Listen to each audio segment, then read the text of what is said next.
I first came across the Kamla Foundation here on Teesside, where I met Bups, he and I were fellow trustees on a housing association in Teesside. And in the margins of that, I learned a little about the foundation. I found out about the Kamla Foundation because of my connection with Borbitey Mystery. We'd served on a committee together, and he told me, A, his plans about it, and B, kept me in touch with what was going on with it, and that's how I became involved. Well, I'm aware that the work of the foundation is life-changing, and particularly some of that stuff about water. In fact, both my grandsons have been involved in this through charities that they've been involved in India. And of course it can make the most significant difference, not just to individuals, but to whole communities. And I think that's what the foundation is doing, and I hope will continue to do. The thing that attracted me to the Kamla Foundation is that I've been involved in charities for quite a few years. I ran Bernardo's, which was the biggest children's charity in the UK, a big organisation. I'm a chair of a charity called the Brain Tumour Charity now. The thing that I like about the Kamla Foundation is that it's very direct. There's Bups and his wife. There isn't an office. There isn't administration. When you give money to the foundation, it's spent in India. You can see what happens to it.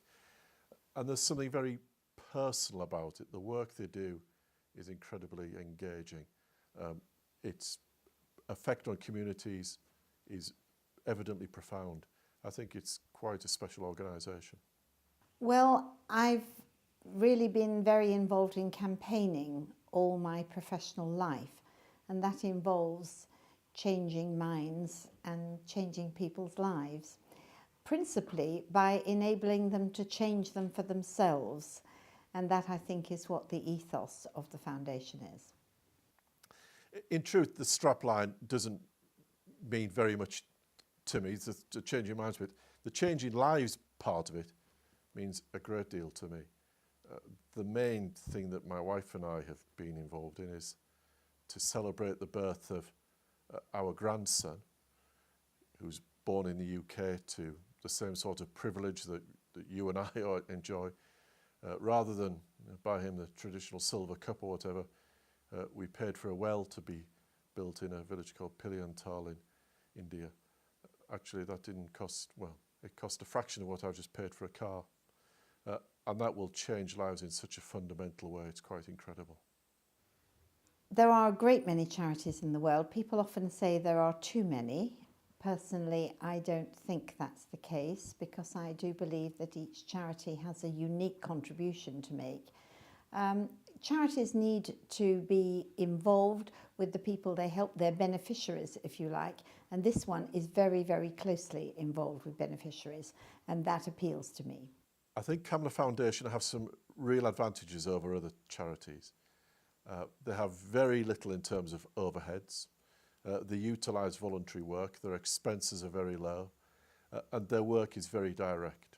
I think that you can plot the way that money is spent, the way it affects families and communities in India in a very special way. I think the real challenge for British charities is sometimes to see what happens with the money that is given to them, because there's such a long line between the donor and something which happens to perhaps a family or someone who's ill at the end of it. That line with the Kamla Foundation is very short. You spend your money, you can see an effect in a community in India. You'll appreciate that I'm quite often asked to be patron of things, and usually say no, because one has to, otherwise you'd be patron of everything. But there are certain things that chime with what you want to do, and things where you feel you might be able to help a bit.